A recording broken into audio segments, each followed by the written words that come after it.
चलो फिर देखो,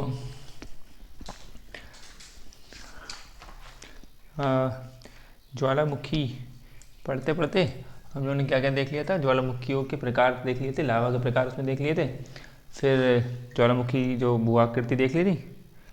उसके बाद एक क्वेश्चन बताओ, गेसर क्या होता है? पढ़ा था क्या हमने? फर्स्ट टाइप होगा जिसमें सिर्फ, हाँ, सिर्फ क्या होता पानी। है? फर्स्ट टाइप होता है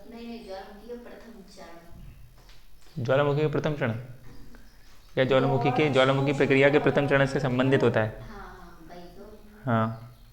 हाँ तो मतलब उसमें क्या होता है, क्या निकलता जल, है? जल गर्म जल और वाष्प, गैसें निकलती हैं, ऐसा कुछ? जल वाष्प, हाँ, जल जल वाष्प। वाष्प सबसे प्राप्त सबसे ज़्यादा हो गई होगा, है ना?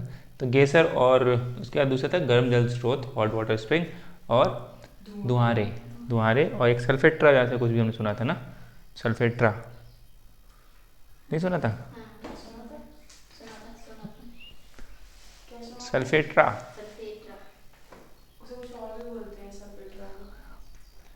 सल्फेट्रा को मतलब सेल्फ टारा भी बोला था, लेकिन सल्फेट्रा पढ़ा नहीं था क्या हम लोगों ने? बड़ा है। भूल जाते थे फिलहाल, लेकिन हमने सब ये देख लिया था।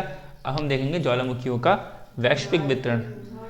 यानी कि दुहारे के अंदर ही जो सल्फेटर लिखा था, आप सुनो। तो ज्वालामुखी के अंदर ही अब अगली हेडिंग क्या पड़ेगी? ज्वालामुखियों का वैश्विक वितरण, यानी कि ज्वालामुखी पूरे विश्व में कहाँ कहाँ ज़्यादा हैं वो सब देखेंगे। तो उसमें ज्वालामुखी वैश्विक वितरण में देख लो, ये वर्ल्ड मैप बना रखा है, ऐसे विश्व में देखते हैं हम लोग कहाँ कहाँ है। तो पहले ज्वालामुखी को, पहले ये डायग्राम समझ लेते हैं, ये वाला जो बना रखा है, उसके बाद में हम उसमें देखेंगे।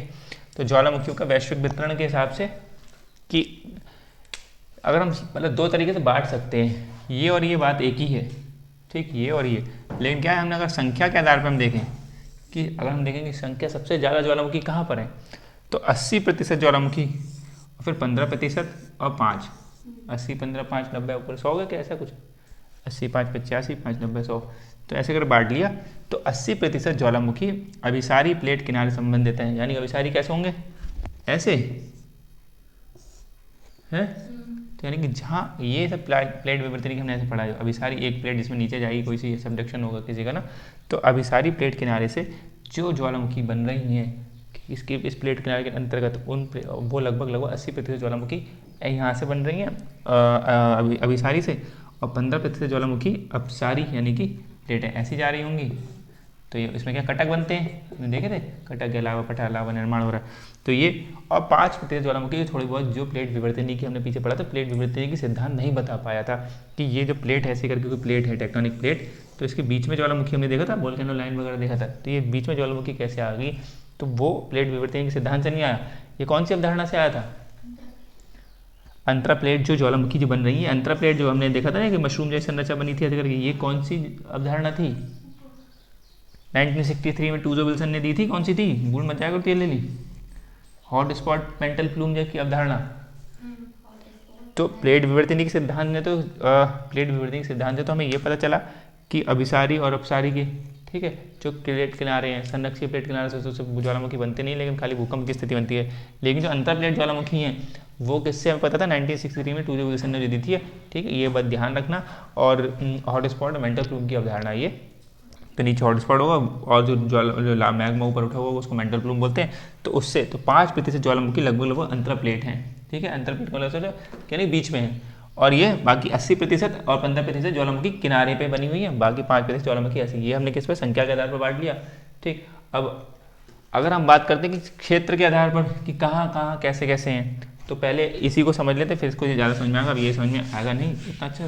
देखो ऐसे समझो कि इन्होंने कहा कि 80% ज्वालामुखी अभिसारी प्लेट किनारे, अभिसारी के जहाँ जहाँ मिल रही होंगी, तो अभिसारी हम पढ़ चुके हैं, जैसे कि ये देखो, ये देखो हमने देखा था, ये क्या है, यहाँ प्रशांत महासागर, और ये बाला यहाँ से लेके पूरा ऐसे हमने देखा था, लास्ट में हमने एक बार देखा था, और प्लेट टेक्टोनिक्स में देखा था, प्लेट बात रखी थी, वैश्विक वितरण करा। तो अच्छा आप सोच के बताओ कि ये प्रशांत प्लेट है, बाकी अलग अलग प्लेटें हमने देखी थी, उत्तरी अमेरिकी प्लेट, दक्षिण अमेरिकी प्लेट देखी थी, तो इन प्लेटों की गति कैसी थी, इधर को गति थी। तो और ये प्रशांत की यहाँ पर नज़का और कोकोस प्लेट हमने देखी थी, तो वो इधर थी, प्रशांत की वैसे इधर की गति थी, ठीक है, लेकिन नज़का प्लेट वगैरह छोटी छोटी प्लेट है वो थोड़ी इधर गति कर रही है। लेकिन इनके इनसे यहाँ पर क्या अभिसरण हो रहा है ना, अपसारी तो नहीं हो रहे, अभिसरण यहाँ पर हो रहा है। तो यहाँ अभिसरण, यहाँ क्या हो सकता होगा, अभिसरण की अपसारी गति होगी, मतलब कन्वर्जेंस या डाइवर्जेंस, यहाँ पे क्या हो रहा होगा? अच्छा, ये क्या बना है? ये मतलब मैंने जैसे प्लेट होगी यहाँ पे, तो यहाँ प्लेट क्या हो रहा होगा, इस प्लेट बीच में यहाँ पे अपसारी गति हो रही होगी या अभिसारी गति हो रही होगी, अपसारी हो रही होगी, क्योंकि हमने देखा ना मध्य अटलांटिक कटक देखा था, कटक है ये, तो ये कटक में क्या है, आधा सागर इधर जा रहा होगा, आधा सागर इधर जा रहा होगा, तो ये अपसारी गति हो रही होगी। और ये क्या है, ये वाली कौन सी हो सकती होगी, ये सोचो कि ये प्लेट है, ये नीचे आ रही होगी, ये ऊपर जा रही होगी, है ना, तो ये क्या हो जाएगी, अभिसारी की अपसारी, ये अब अभी अफ्रीका वाली थोड़ी ऊपर जा रही है, पर्वत बनना है यहाँ पे, पर्वत बनना है, यहाँ भी पर्वत बनना हमने देखे थे ना, यहाँ पे एटलस है, वहाँ पे भी रहा अभिसारी, हाँ अभिसारी, ऐसे ध्यान रखो। तो ये क्या है कि जो हमने इसमें इसी से बांट रखे हैं कि ज्वालामुखी अभिसरण क्या है, इसको क्या बोलते हैं, परिप्रशांत मेखला, ठीक है, परिप्रशांत मेखला पेटी, ठीक, एक पेटी ही हो गई, यानी कि अगर 80% जो हैं वो यहाँ परिप्रशांत मेखला पर, और 80% परिप्रशांत मेखला कौन है, ये रिंग ऑफ फायर है ना, रिंग ऑफ फायर तो ये है, यहाँ से लेके वहाँ तक हम देखा, इसमें लगभग जो विश्व की जितनी ज्वालामुखी, सक्रिय ज्वालामुखी, कितनी ज्वालामुखी लगभग बताते हैं, 550, उसकी 2 तिहाई ज्वालामुखी तो यहीं पर है, तो इसलिए 80% ज्वालामुखी तो इसमें हो गई, और इसी में फिर आप क्या लिख सकते हो, परिप्रशांत मेखला, ठीक है, बेल्ट, यानी कि परिप्रशांत मेखला बेल्ट, या फिर इसको क्या बोलेंगे, रिंग ऑफ फायर बेल्ट, ठीक है, समझ में आ रहा है। इसमें 80% में क्या लिखोगे, यही वाली इसमें आ जाएगा, यानी कि ये रिंग ऑफ फायर में लिख दे रहा हूँ यहाँ पे, रिंग ऑफ फायर। तो ये संख्या के आधार पर 80% ज्वालामुखी इधर हो गई, ठीक है। अब सारी प्लेट में इसको क्या बोलेंगे, ये क्या है, मिड, इसे अटलांटिक बोलेंगे, मिड अटलांटिक बेल्ट, यानी कि एक तो ये हो गया, हमने पढ़ ली, एक नंबर पे ये होगी परिप्रशांत मेखला बेल्ट, ठीक, दूसरे नंबर पे क्या हो गई, ये वाली, इसको बोलेंगे एम, ऐसे लिख लेते हैं, टेढ़ा करके लिखे, MAB, इसको क्या बोलेंगे, मिड अटलांटिक बेल्ट, मध्य अटलांटिक पेटी, ठीक है, ये MAB यहाँ लिख दे रहे हैं, समझ में, यानी कि 15% अपसारी प्लेट से संबंधित है, तो ये हो गया क्या, MAB लिख दिया मैंने यहाँ पे, मिड अटलांटिक बेल्ट या मध्य अटलांटिक पेटी। अब धीरे धीरे समझ में आ रहा है, ये दूसरे नंबर पे हो गई। तीसरे नंबर पे ये है जो यहाँ पे केनारी द्वीप है, केनारी द्वीप से शुरू होकर कैसे निकलती, तो यहाँ से एक बेल्ट है, इसको क्या बोलेंगे, MCB, नहीं MCB, तो MCB क्या हो गया, मिड कॉन्टिनेंटल बेल्ट, यानी कि मध्य कॉन्टिनेंटल मतलब महाद्वीपीय, बेल्ट का मतलब पेट, ठीक, तो मिड कॉन्टिनेंटल तीसरे नंबर पे हो गई। तो ये 3 आपकी हो गई, तो MCB कहाँ पे आ जाएगी, रिंग ऑफ फायर में, इसमें एक MCB यहाँ लिख दो, अब सारी प्लेट, यानी कि MAB होगी, रिंग ऑफ फायर होगी, ये समझ में आया, लिखो MCB बता देंगे, ये भी अब सारी में आ जाएगी, अब सारी में तो लिखोगे रिंग ऑफ फायर में, इसी में लिख दो MCB, ठीक, ये लिख लो फटाफट, फिर आगे बढ़ाते, इसमें 1-2 चीज़ लिखवा दें।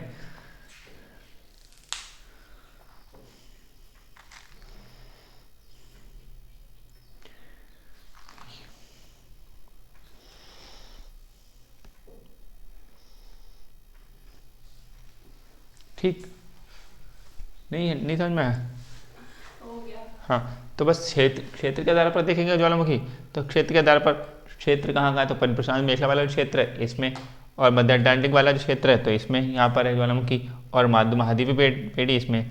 अच्छा, ये वाली जो पेटी है समझो, ये जो मध्य अटलांटिक महाद्वीपीय MCB वाली है, तो ये यहाँ से शुरू होकर केनारी द्वीप पे शुरू होकर ऐसे जाते ठीक यहाँ तक गई, फिर यही नीचे भी आ रही है, यहाँ पे मतलब अभिसरण हो रहा है, हमने देखा था ना यहाँ पे, और घाटी भी बनी हुई है, कहीं अपसरण कहीं अभिसरण हो रहा है, तो ये जो है ये यहाँ तक गई, अब बीच में इतनी जगह छूटी मिल रही है, ये क्या है कि हिमालय पर्वत वाला एरिया है, तो हिमालय पर्वत में ऐसा क्या ज्वालामुखी अभी नहीं पाई जा रही ना, कि हम देख रहे हैं ज्वालामुखी कहाँ है, ज्वालामुखी यहाँ सब जगह यहाँ पे है, मतलब पूरे ऐसे जहाँ जितने गोले बना रखे हैं सब पे ज्वालामुखी नहीं है, मतलब ऐसे एरिया में है, इस वाले एरिया में ज्वालामुखी गतियाँ हो रही हैं, यहाँ पे लावा बहुत शांत प्रकार से निकल रहा है, चुपचाप निकल रहा है, फैलता जा रहा है, यहाँ पे तेज उद्गार हो रहे हैं, यहाँ शांत प्रकार के उद्गार हो रहे हैं, तो यहाँ ज्वालामुखी, यहाँ ज्वालामुखी, यहाँ पे ज्वालामुखी, यहाँ ज्वालामुखी, ठीक है। यहाँ जो ये वाली बेल्ट जा तो रही यहाँ तक, पूरी यहाँ तक जा रही है, लेकिन इतने एरिया में ज्वालामुखी नहीं है, क्योंकि हिमालय में क्या है, हिमालय में ज्वालामुखी फट नहीं, नीचे लावा जो लगा रहा है, निकल नहीं पा रहा है, तो निकल जाएगा, जिस दिन निकल गया यहाँ भी ज्वालामुखी हो जाएगी, तो यहाँ भी ये बेल्ट यहाँ बढ़ जाएगी। बात समझ में आ रही कि इस पॉज को, इसको यहाँ पे पॉज लगा दिया, ये यही वाली जा रही है, क्रॉस बना है, तो बाकी यहाँ सब ज्वालामुखी पाई गई, हमने देखा यहाँ पे अंडमान निकोबार आएगा, बैरन द्वीप पे हमारी ज्वालामुखी है, तो यहाँ पर है, बाकी ऐसे करके यहाँ आ जाए, ठीक, ये समझ में आ गया। इसमें इतना ही है, बहुत ज़्यादा कुछ लिखना है तो बस लिखने में क्या होगा कि जैसे एंडेसाइड यहाँ पे लावा निकलता है, पढ़ चुके हैं, परिप्रशांत मेखला को एंडेसाइड लाइन भी बोलते हैं, क्योंकि एंडेसाइड लाइन क्यों बोलते हैं, क्योंकि यहाँ पे एंडेसाइड लावा निकलता है, ठीक, इन सब के नाम है कि ये ग्रीनलैंड से शुरू हो गया, यहाँ पे दक्षिण में बोवेट क्षेत्र सब पीछे लिख चुके हैं, दक्षिण के बोवेट क्षेत्र तक, दक्षिण अटलांटिक के नीचे अटलांटिक है ना, मतलब वर्ल्ड मैप में यहाँ पे हमने छोड़ दिया वो अटलांटिक वाला क्योंकि नीचे ज्वालामुखी है नहीं। और फिर इसमें किनारी द्वीप से शुरू होकर ऐसे करके यहाँ पे अरब प्रायद्वीप से निकलते हुए और ये अफ्रीका के यहाँ तक फैली हुई है, वहाँ पे कमचटका द्वीप है, यहाँ पे इसके बोलते हैं यहाँ पे रशिया का कमचटका द्वीप, तो कमचटका द्वीप से ऐसे परिप्रशांत मेखला निकलती हुई ऐसे निकल रही है। तो ये सब देखने में मिल जाएगा, लेकिन हमें ध्यान क्या रखना, 3 नाम ध्यान रखना, 3 बेल्ट मुख्य बेल्ट है, एक परिप्रशांत मेखला बेल्ट, ठीक है, आप इसको पेटी बोल लो, और दूसरे क्या है MCB, या फिर दूसरा इसको पहले बोल लो मध्य अटलांटिक बेल्ट को मिड अटलांटिक बेल्ट, तीसरा क्या हो जाएगा मध्य महाद्वीपीय MCB। ये 3 मुख्य हैं। ये वर्ल्ड मैप ऐसे, इसका पिक्चर अपने माइंड में ध्यान रख दो कि ये ऐसे ऐसे बनना, ये अटलांटिक सागर है पूरा, तो इसमें हो जाएगा ये परिप्रशांत वाला है, और ये क्या है, और 80% ज्वालामुखी कहाँ पर पाई जाती है, अभिसारी जहाँ से अभिसरण हो रहा हो, और 15% जहाँ पे अपसारी गति हो रही हो, और 5% अंतराप्लेट ज्वालामुखी है। तो एक क्षेत्र के आधार पर बांट के ये तो समझ में आ गया, ये क्षेत्र ये वाला क्षेत्र है, ये कोने वाला क्षेत्र, ये सब किनारे के क्षेत्र है तीनों, लेकिन ये अंतराप्लेट ये तो किनारे का नहीं है ना, ये तो बीच में की बात हो रही है। तो लगभग जो 5% ज्वालामुखी है वो क्षेत्र के आधार पर अंदर क्षेत्र है बीच में, जैसे भारत का क्षेत्र यहाँ पे एक बन गया था और यूनियन हॉटस्पॉट से निकला था, हमने देखा था, और जहाँ फिर हमने कोलंबो में देखा स्नेक पठार इलाका है ना, तो ये सब चीज़ इसलिए हमने इसको डट डॉट करके मारा कि थोड़ा सा ये भी है, मतलब ये अब हर जगह नहीं है कि अंदर से अभी कहीं ऐसे फटके निकल रहा हो, वो बीच में जब गति हुई होती प्लेटों की तब किसी हॉटस्पॉट या मेंटल प्लूम के नीचे निकल के गए, तब वहाँ पे वोल्केनो लाइन या वोल्केनो वहाँ बन जाते थे, लेकिन अब ऐसे बीच में कहीं पर नहीं फट रहे हैं। ये समझ में आया? ठीक, इसके बीच में अगर लिखना है तो बाद में पीछे देख के अपनी बातें लिख लेना। अब हम लोग डालो ज्वालामुखी के सकारात्मक और नकारात्मक प्रभाव, इसको इतना रेस कर दें, कुछ लिखना लिखाना है या लिख लो, चलो मतलब फिर कहोगे अपना, पहले ऐसे लिख लो, पहला नंबर डालो और इसमें लिखो ये रिंग ऑफ फायर बेल्ट, एक हेडिंग डालो, फर्स्ट नंबर पे डालना है ऐसे करके, थोड़ा सा मैं बोल दूँ वरना आप लोग कन्फ्यूजन रहेगी, बाद में लिख नहीं पाओ। इसमें क्या है, रिंग ऑफ फायर बेल्ट या फिर जो भी परिप्रशांत मेखला बेल्ट ये वाली डालो, इसमें छोटा सा लिख लो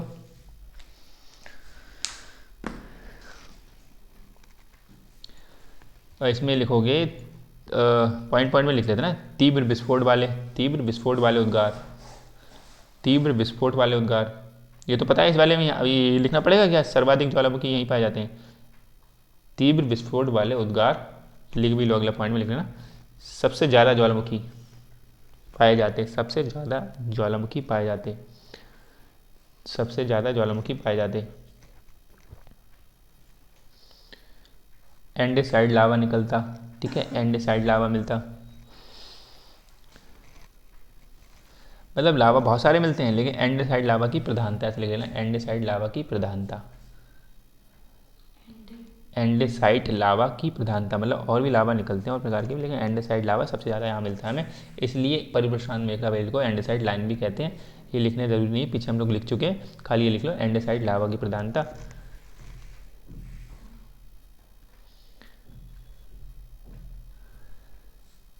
ठीक है, अगला लिखो, अंटार्कटिक से प्रारंभ होकर,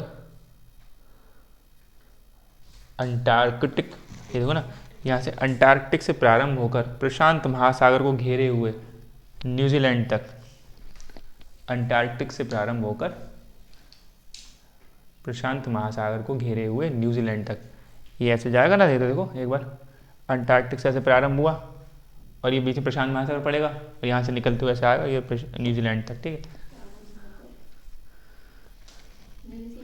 हाँ न्यूजीलैंड तक।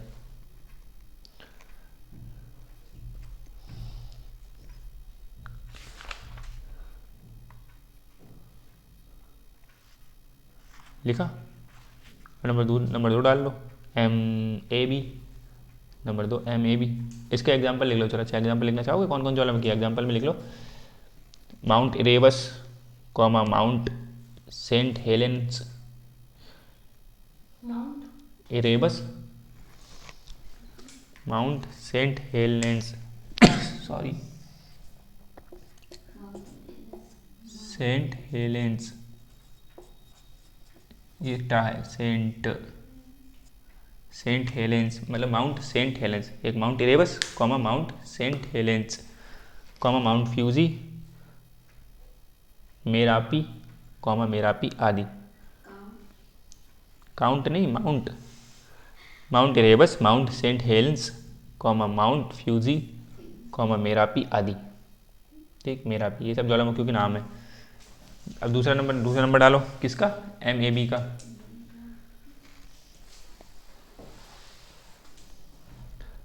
अपसारी प्लेट किनारे से संबंधित, अपसारी प्लेट किनारा, अपसारी प्लेट किनारे से संबंधित शांत ज्वालामुखी उद्गार, अपसारी प्लेट किनारे से संबंधित शांत ज्वालामुखी उद्गार।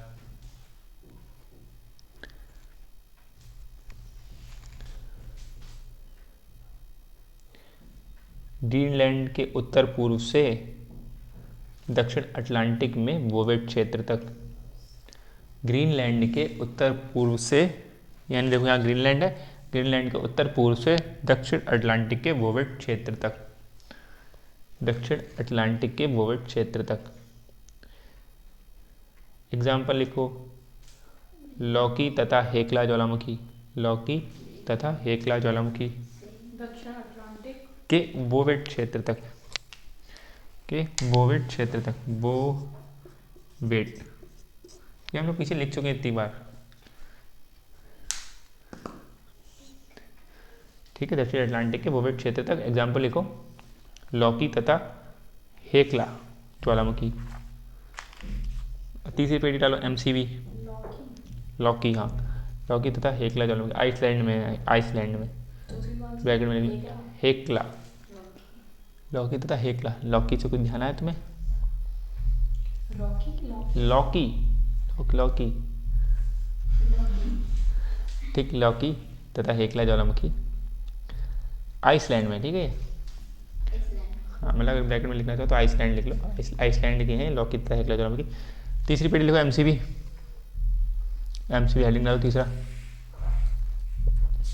अटलांटिक महासागर, देखो यहाँ देखो, अटलांटिक महासागर, यहाँ से केनारी द्वीप है, यहाँ पे केनारी द्वीप है, छोटे छोटे केनारी द्वीप से अटलांटिक महासागर के केनारी द्वीपों के समीप से, MCB डालिए, केनारी द्वीपों के समीप से, अटलांटिक महासागर में केनारी द्वीपों के समीप से प्रारंभ होकर, थोड़ा तेज लिखोगे तो अच्छा लगेगा, क्योंकि ऑनलाइन अगर हो जाएगा, कितने हल्के हल्के लिख रहे हैं बच्चे, हाँ शायद, लेकिन रुक रुक के लिख सकते हैं ना।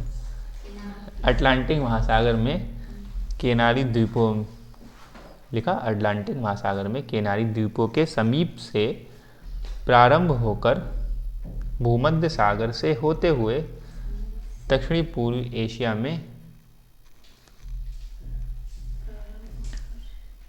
केनारी द्वीपों के समीप से प्रारंभ होकर भूमध्य सागर से होते हुए दक्षिण पूर्वी एशिया से होते हुए, दक्षिण पूर्वी एशिया, भूमध्य सागर से होते हुए दक्षिण पूर्वी एशिया में अग्नि वलय से मिल जाती हैं।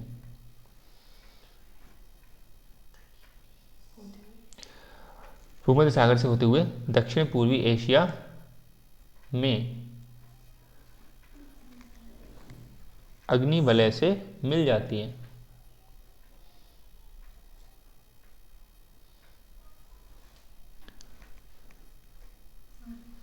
ठीक, यहाँ देखो, हमने क्या बोला, दक्षिण अटलांटिक महासागर में केनारी द्वीपों के समीप से, यहाँ केनारी द्वीपों उनके समीप से शुरू होके भूमध्य सागर से, ये भूमध्य सागर है बीच में, भूमध्य सागर से होते हुए ये दक्षिण पूर्वी एशिया वाला भाग है, दक्षिण पूर्वी एशिया में अग्नि वलय से, ये अग्नि वलय तो आगे परी प्रशांत मेघला पर इससे मिल जाती हैं, ज्वालामुखी यहाँ पे आ जाती हैं।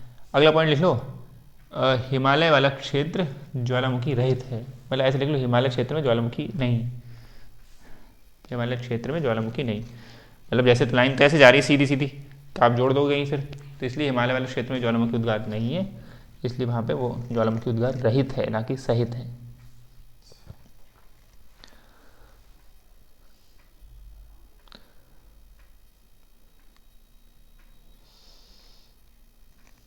ठीक, एग्जाम्पल में पहले से लिख लो, इस पेटी की एक शाखा, इस पेटी की एक शाखा दक्षिण की महान भूभ्रंश घाटी तक, हमने पढ़ा दक्षिण महान भूभ्रंश घाटी है कि ग्रेट ड्रिफ्ट वैली है और काट रही है, ये दो भागों में बांट रही है ना इसको, तो इस पेटी की एक शाखा दक्षिण की महान भूभ्रंश घाटी तक जाती है। दक्षिण की, सॉरी क्या बोले, इस पेटी की एक शाखा दक्षिण में अफ्रीका के दक्षिण में अफ्रीका की महान भूभ्रंश घाटी तक जाती है। एग्जाम्पल लिख लो इसके,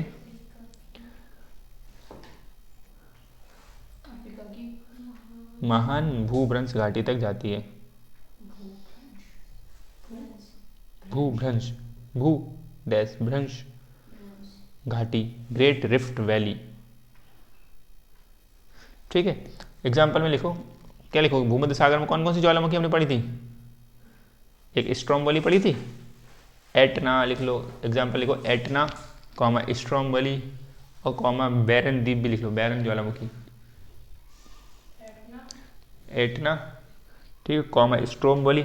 ठीक है, स्ट्रोम्बोली लिखी थी पीछे हमने, ध्यान करो, जिसको प्रकाश स्तंभ भी बोलते हैं, भूल गए?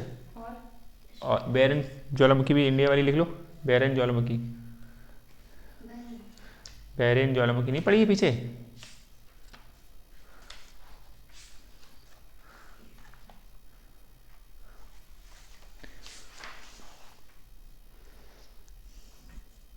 ठीक, बाकी अगले पॉइंट में लिख लो, अगला जैसे एमसीबी के अगला पॉइंट अंतरप्लेट वाला लिख लो, अंतरप्लेट ज्वालामुखी। ठीक, अंतरप्लेट में एग्जाम्पल में लिख लो हवाई द्वीप और कमचटका द्वीप, कमचटका प्रायद्वीप ऐसे करके, हवाई द्वीप अंतरप्लेट डाल के हवाई, एग्जाम्पल में डायरेक्ट लिख लो कि अंतरप्लेट जो में क्या लिखोगे कि बस बाद में लिखना चाहो तो ऐसे लिखोगे कि अंतरप्लेट ज्वालामुखी संबंधित भी कुछ ज्वालामुखी पाई गई हैं, वो कैसे पता ही आपको हॉट स्पॉट और मेंटल प्लूम की अवधारणा से पाई जाती हैं। तो अंतरप्लेट के एग्जाम्पल क्या क्या है? हवाई द्वीप जो यूएसए और कमचटका प्रायद्वीप, कमचटका,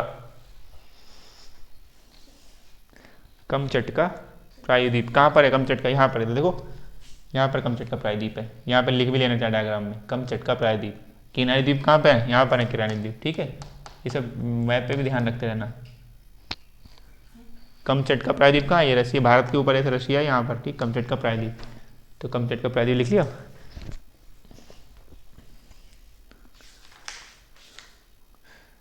और हवाई द्वीप कहाँ पे होंगे, कुछ आइडिया? अमेरिका में, लेकिन है कहाँ पे इसमें, इस समय इसमें वर्ल्ड मैप पे कहाँ पर है? वो यहाँ पे पाए जाते हैं। ठीक, मतलब ये अमेरिका से हटते थोड़े यहाँ पर। ठीक है,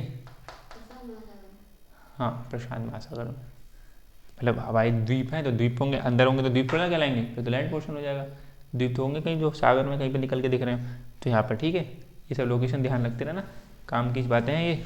अब इसे हटा के हम लोग फटाफट देख लेते हैं क्या, ज्वालामुखी के सकारात्मक, अब हेडिंग डाल लो ज्वालामुखी के सकारात्मक और नकारात्मक प्रभाव, मतलब ज्वालामुखी के प्रभाव डाल लो, उसमें सकारात्मक नकारात्मक हम खुद डाल लेंगे हम लोग, है ना। ये भी इसमें निपटा लेते, ज्वालामुखी समाप्त हो जाएगी फिर। यानी कि अभी सक्रिय ज्वालामुखी चल रही थी,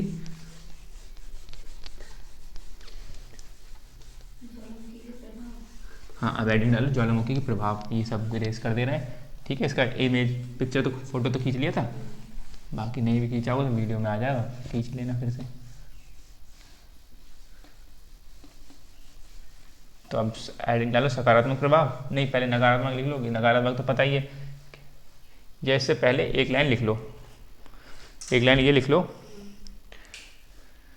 कि ज्वालामुखी से सकारात्मक और नकारात्मक दोनों प्रभाव होते हैं, ज्वालामुखी से सकारात्मक और नकारात्मक दोनों प्रभाव संभव होते हैं, किंतु तात्कालिक रूप में नकारात्मक प्रभाव इतने गंभीर होते हैं, किंतु तात्कालिक रूप में नकारात्मक प्रभाव इतने गंभीर होते हैं कि ज्वालामुखियों को विनाश का पर्याय माना जाता है।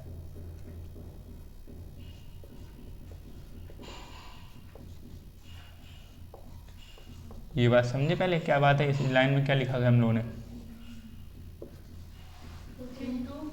किंतु क्या लिखा था हमें? वैसे बोला कि ज्वालामुखी से सकारात्मक और नकारात्मक दोनों प्रभाव संभव होते हैं, किंतु नकारात्मक प्रभाव इतने गंभीर होते हैं कि ज्वालामुखी को या ज्वालामुखियों को विनाश का पर्याय माना जाता है।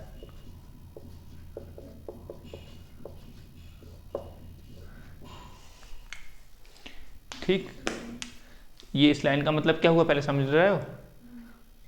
समझाओ मुझे क्या मतलब हुआ?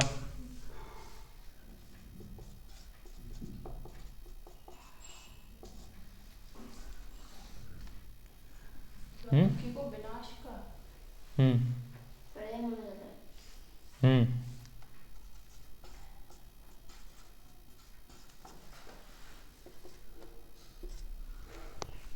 नहीं समझे? अच्छा, पहले लिखी कहाँ पा रहे हो?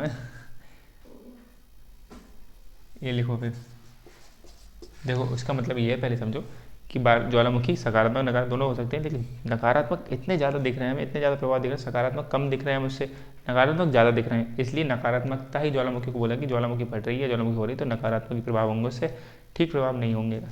ठीक है, बाकी बाकी सकारात्मक भी हमें फ़ायदे मिल रहे हैं कुछ, लेकिन फ़ायदे इतने ज़्यादा नहीं है कि नुकसान इतना ज़्यादा है कि उसकी तुलना में फ़ायदे हमें पता ही चलेंगे उसके। अगर किसी की जान चली जाए आप कहोगे हमें तो देखो पृथ्वी की आंतरिक संरचना पता चल गई, और जब जान चलेगी हज़ारों लोगों की, तो इसलिए हम क्या कहेंगे, मत ही हो उससे बढ़िया है ना।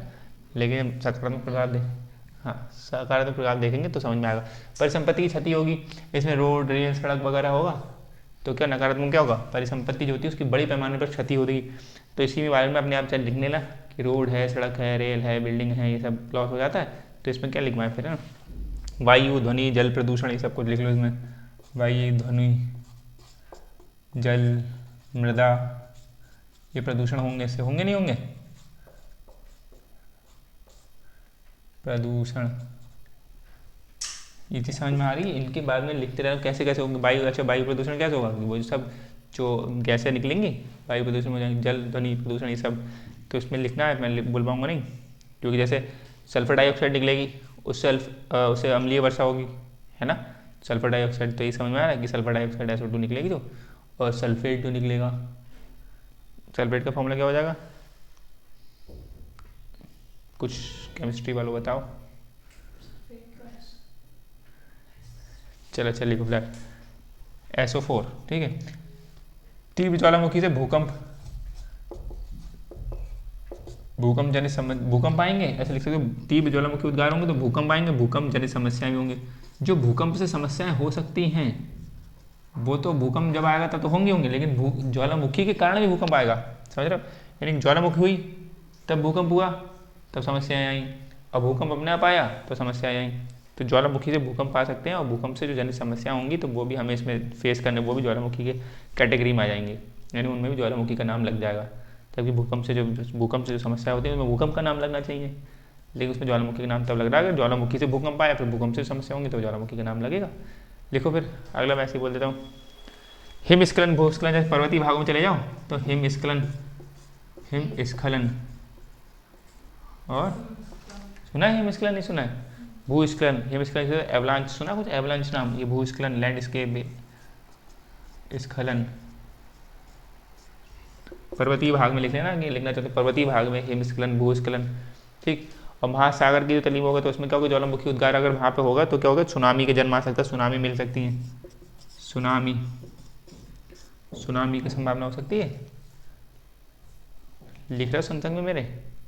अगला क्या लिखोगे कि अगर मतलब जैसे सल्फेट जैसे कुछ सूक्ष्म कणिकीय पदार्थ निकलते हैं ज्वालामुखी से प्राप्त ना, तो वो क्या होंगे, सूक्ष्म कणिकीय पदार्थ सौर विकिरण होगा उसको रोकते हैं आने से। चलो ये मैं बोल दूंगा आगे अगला पॉइंट, सुनामी के बाद अगला पॉइंट लिख लो, ज्वालामुखी से प्राप्त सूक्ष्म कणिकीय पदार्थ और सल्फेट, सूक्ष्म कणिकीय पदार्थ और सल्फेट, ये सब अभी हम आगे भी पढ़ेंगे, वायुमंडल वाले पढ़ेंगे तब और अच्छे से क्लियर हो जाएगा। और सल्फेट को लिख लो ब्रैकेट में SO4, ठीक है। सल्फेट सूक्ष्म कणिकीय पदार्थ और सल्फेट संयुक्त रूप में सौर विकिरण को पृथ्वी पर आने से रोकते हैं, मतलब जो सूर्य की किरणें आएंगी ना पृथ्वी पर आने से रोकेंगे, तो इससे क्या होगा, वैश्विक शीतलन की दशाएं संभव होंगी। सल्फेट संयुक्त रूप में सूक्ष्म कणिकीय पदार्थ और सल्फेट संयुक्त रूप में सौर विकिरण को पृथ्वी पर आने से रोकते हैं, सौर विकिरण को पृथ्वी पर आने से रोकते हैं।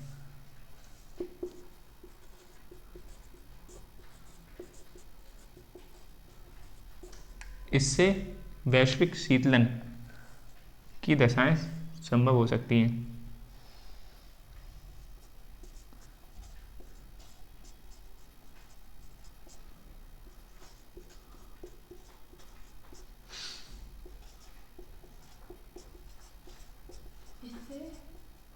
इससे वैश्विक शीतलन की दशाएं संभव होती हैं। वैश्विक शीतलन की दशाएं संभव हो सकती हैं। मतलब ये चीज़ समझो, थोड़ा कॉन्ट्रडिक्ट समझ लो, एक चीज़ समझो। देखो कार्बन डाइऑक्साइड गैस निकलेगी अगर ज्वालामुखी से, तो ये क्या है, ग्रीन हाउस गैस रिस्पेक्ट करेगी, इससे गर्मी ज़्यादा बढ़ेगी। ये क्या करते हैं वो जो ओजोन लेयर है उससे फिर उसको थोड़ा सा और उसका डैमेज करती हैं, और क्या है सौर विकिरण ज़्यादा आएगा इसके सहायता से, तो पृथ्वी से क्या होगा, ग्लोबल वार्मिंग होगी, मतलब वैश्विक मतलब गर्म होगा, ठीक है। और ये क्या है, SO4 क्या करेगा, ये आने से रोकेगा, तो आने से रोकेगा तो यहाँ पर क्या शीतलन ज़्यादा बनेगी, समझ में आ रहा है। वो आने देंगे कार्बन डाइऑक्साइड, और ये जाने मतलब जाने नहीं देंगे उसे, किसे, सौर विकिरण को। तो ये चीज़ ध्यान है, कॉन्ट्राडिक्टरी वाला होता है, यानी कि कार्बन डाइऑक्साइड ज़्यादा निकलेगी की दशाएं संभव होंगी। अगर लिखो लावा के जमाव से नदी प्रवाह अवरुद्ध हो जाएगा, लावा का जमाव हो जाता है कहीं कहीं पे, तो नदी प्रवाह है कैसे बना हुआ, तो अवरुद्ध हो जाता है नदी प्रवाह, या नदी का जो बहने की दशा है वो परिवर्तन हो सकती है दिशा, और इससे बाढ़ की दशाएं बन सकती हैं, ठीक है, बाढ़ की दशाएं बन सकती हैं। और अगर सामाजिक राजनीतिक आर्थिक चुनौतियाँ जो उत्पन्न होंगी उससे क्या होगा, बड़े पैमाने पर पलायन होगा, ऐसे लिख सकते हो, लोगों का पलायन, लोगों को लिख लेना, लोगों का क्षेत्र से पलायन, तो समझ में तो अच्छे से आएगा, लोगों का पलायन, पलायन समझते हो, पहले यहाँ से अंदर विस्थापित हो जाना, जब मजबूरी आ गई तो वहाँ से हटना पड़ रहा है। ये नकारात्मक, इतने नकारात्मक लिख लो, ठीक। फोटो खींचोगे इसका भी, हाँ। तो फिर अब हम सकारात्मक देख लें, तो सकारात्मक देख लेते हैं।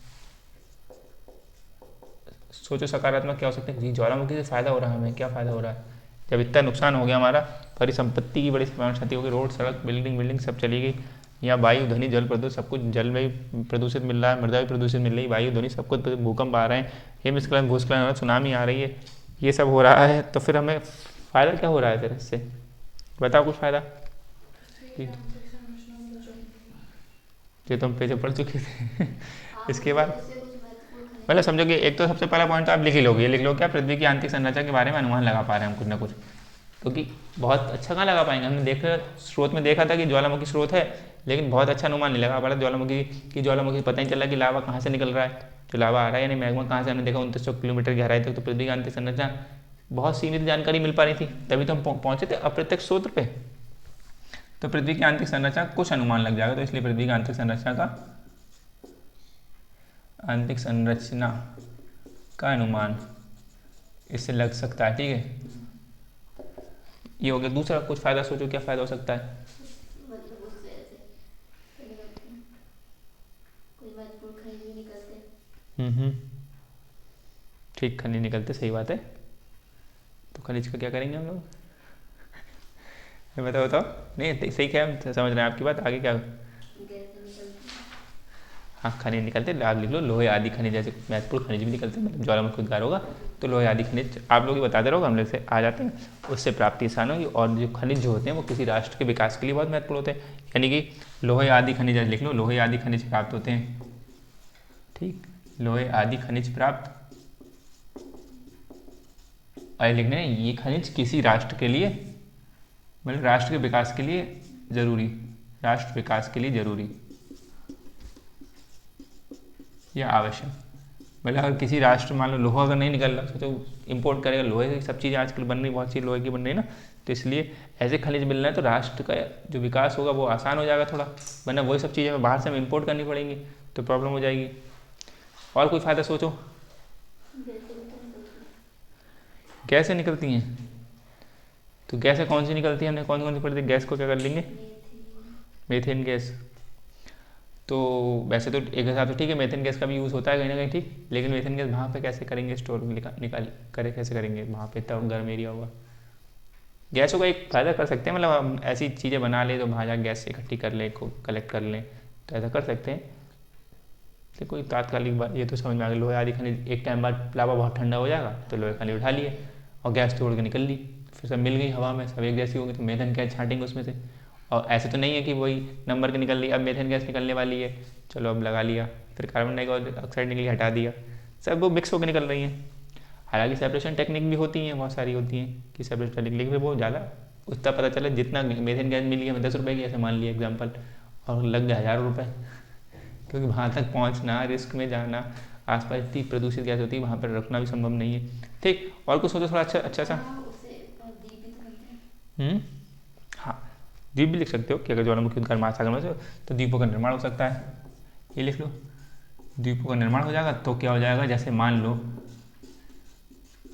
हमें इतना बड़ा महासागर है, बहुत बड़ा महासागर है, इसमें हमें कुछ जानकारी चाहिए लेकिन नहीं है, तो फिर ऐसा करके हमारा द्वीप कहीं यहाँ बन गया ज्वालामुखी से, ठीक, तो हमारे यहाँ पे कुछ अपने स्टेशन वगैरह लगा सकते हैं, तो उसकी सहायता से कर सकते हैं, ये भी एक फ़ायदा लिख सकते हैं। ठीक है, द्वीपों का निर्माण होता है ज्वालामुखी से।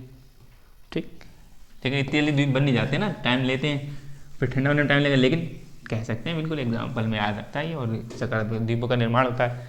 ठीक, उससे हमें फिर बाद में महासागरीय क्षेत्र में या अन्य कहीं पर भी फ़ायदा मिल जाता है, या कुछ आवासीय वहाँ कुछ लोग आवास कर लेंगे, या मान लो द्वीप इतना अच्छा बन गया, उसमें लुक बहुत अच्छा आ रहा है, तो पर्यटन के लिए बहुत बन जाएगा वो। भले लड़ाई का क्षेत्र हो जाएगी, इस द्वीप पे कब्जा किसका होगा, कौन सा देश करेगा, लेकिन यहाँ पर्यटन का क्षेत्र बन सकता है। जैसे मालदीव वगैरह ही सब द्वीप तो ही हैं, मालदीव लोग घूमने जाते हैं, वहाँ पे कितना अच्छा लगता है देखने में, तो सब द्वीप बने हुए हैं छोटे छोटे, तो वहाँ पे घूमने, तो इसलिए पर्यटन का क्षेत्र बन सकता है। तो एक क्या लिख सकते हो, पर्यटन लिख सकते हो। अगर ज्वालामुखी जो संरचना हमने पढ़ी है, अम्लीय लावा शंकु, ये सब संरचना पढ़ी है, ऐसे शंकु बन रहे हैं, कभी लावा प्लग बन रहे हैं, पंख ज्वालामुखी है, ये सब बन रहे हैं, तो ये पर्यटन के लिए काफ़ी अच्छे, लोग देखने जाते हैं, अच्छा इसमें से कीचड़ के लिए अच्छा, इसमें से इतना बड़ा ग्लेशियर में इतने ऊंचे तक निकल रहे हैं, तो बहुत घूमने जाते हैं। हमने देखा ना, जो देखा यूएसए के येलोस्टोन नेशनल पार्क में, उसमें तो उसमें गर्म पानी फुब्बारे देखने तक लगा, बहुत लोग देखने जाते हैं, उसकी वीडियो देखना वगैरह। तो पर्यटन के लिए मतलब ऐसे करना, ज्वालामुखी आकृतियाँ पर्यटन के लिए ऐसे कर सकते हो, ज्वालामुखी आकृतियाँ पर्यटन, समझने के लिए लिख लेना खाली, बाकी पूरी लाइन के लिखो, जिनमें लिखे ज्वालामुखी आकृतियाँ बनती हैं जो पर्यटन के क्षेत्र को आकर्षित करती हैं, ऐसे करके लिख सकते हो, ज्वालामुखी आकृतियाँ पर्यटन। ये सब तुम्हारा दिमाग चल के लिख रहे हो आप लोग, पर्यटन, पर्यटन समझते हो, टूरिज्म है ना। और क्या,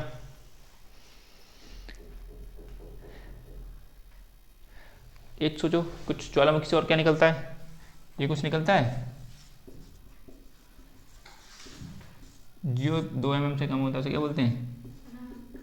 ठीक, ज्वालामुखी राख होता है, इसमें बहुत सारे खनिज वगैरह मिले होते हैं, तो जो ज्वालामुखी जब राख निकल के आएगी तो मिट्टी की उपजाऊ, इसमें जो शक्ति होगी वो बढ़ जाती है, ठीक, उर्वरता बढ़ जाती है मिट्टी की। तो ज्वालामुखी राख से, या जो ज्वालामुखी राख में जो खनिज मिले हुए होते हैं, ठीक, उससे क्या होता है, मिट्टी उपजाऊ बन जाती है, ठीक, उर्वरता बढ़ जाती है मिट्टी की, लिख सकते हो, या उर्वरा शक्ति, कुछ भी लिख लो, उर्वरा शक्ति, उर्वरता बढ़ जाती है, या फिर मिट्टी उपजाऊ हो जाती है। ठीक है, लिखा, ये लिख, ज्वालामुखी राख मिट्टी में मिलेगी, ऐसे लिख लेना, मिट्टी में जब मिल जाती है, मिट्टी या मृदा में मिल जाती है, तो मिट्टी में उर्वरा शक्ति बढ़ जाती है। और सोचो एक कोई,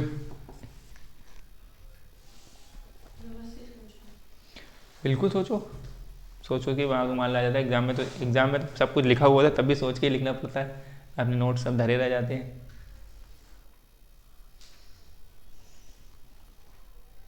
चलो एक जो समझने लायक वो है कि एक ना, ये सेफ्टी वाल्व की तरह काम करता है, ज्वालामुखी होता है ना, सेफ्टी की स्पेलिंग क्या होगी, गलत हो रही थी मुझसे भी, बता जरा। SAFTY, सेफ्टी की स्पेलिंग अभी मौके पे नहीं निकलती, वैसे लिख लोगे तो निकल जाएगी। SAFETY या कि SAFTEY है, बताओ। सेफ की स्पेलिंग क्या होती है, बस सेफ्टी वॉल, मतलब मुझसे भी गलत लिख गई थी, तो मैंने कहा पूछ लूँगा आप लोगों से।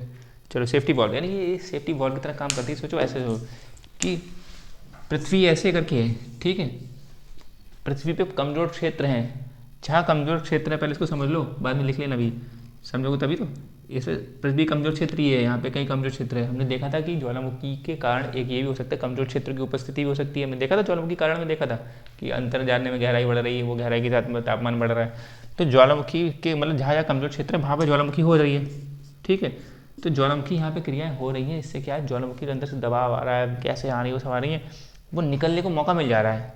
यानी कि इतनी तेज़ी, जैसे हमने देखा कुकर होता है हमारा, कुकर में सीटी लगी होती है, तो वो प्रेशर जब अंदर बनता है, बहुत सारा प्रेशर बनता है, तो सीटी के माध्यम से निकल जाता है। अगर सीटी ना लगी हो तो कुकर फट जाएगा, है ना।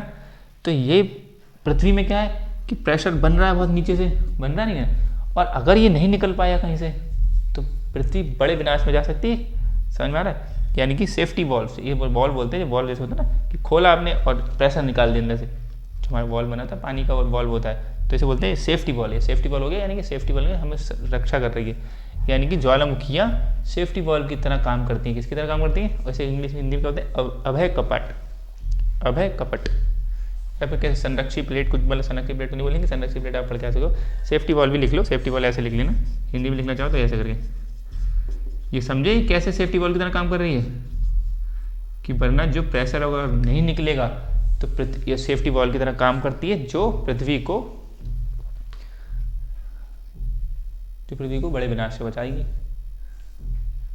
वरना अगर किसी दिन नहीं ये ज्वालामुखी ना फटे हैं, प्रेशर बनता रहा पृथ्वी जैसे कुकर फटती है ऐसे पृथ्वी फटे तो सब लोग एक बार में चंद्रमा पे, मार्स पे, सब जगह पहुंच जाएंगे। ऐसा कुछ है? कुकर फटते कभी सुना है या देखा है? कैसे उड़ जाता है कितना ऊंचा, और आसपास कुछ बहुत, तो इसलिए, और वो जो जरा सा ही होता है, और पृथ्वी तो कितनी बड़ी है, तो हम लोग पहुंच जाएंगे नहीं नेपच्यून पे वगैरह पे, मार्स वगैरह पे जो इतनी देर तक नहीं पहुंच पा रहे हैं। ठीक, ये समझ में आया? इसलिए सेफ्टी वॉल्व वाला ये रीज़न जरूर लिखोगे सकारात्मक प्रभाव में कि ये हमें ज्वालामुखी के कारण हम बचे, पृथ्वी अभी तक बची हुई है, ऐसा भी हम समझते हैं।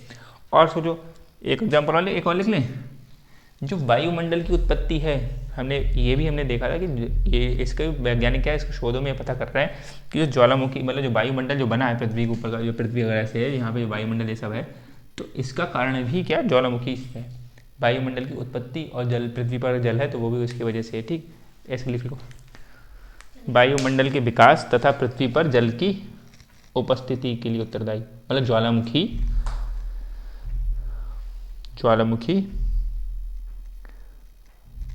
वायुमंडल के विकास तथा पृथ्वी पर जल की उत्पत्ति के लिए उत्तरदायी मानी जाती है। मतलब ऐसा वैज्ञानिक अभी आजकल शोध करके बता रहे हैं। ठीक है,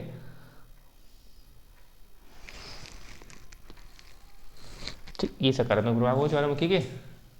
सेफ्टी वॉल्व वाला ज़्यादा ध्यान रखना है आपको। दूसरा ध्यान रखना है कि आंतरिक संरचना है, लोहे आदि खनिज प्राप्त होते हैं, बाकी सब ध्यान ही रखना है, बाकी तो बहुत सारी कुछ और भी लिख सकते हो। ठीक, ये समझ में आया? ज्वालामुखी हमारी फिनिश हो गई। ज्वालामुखी का टेस्ट ले लेंगे किसी दिन। बाकी अभी ये समझो सेफ्टी वॉल्व वाला समझ में आया, प्रेशर कुकर की तरह।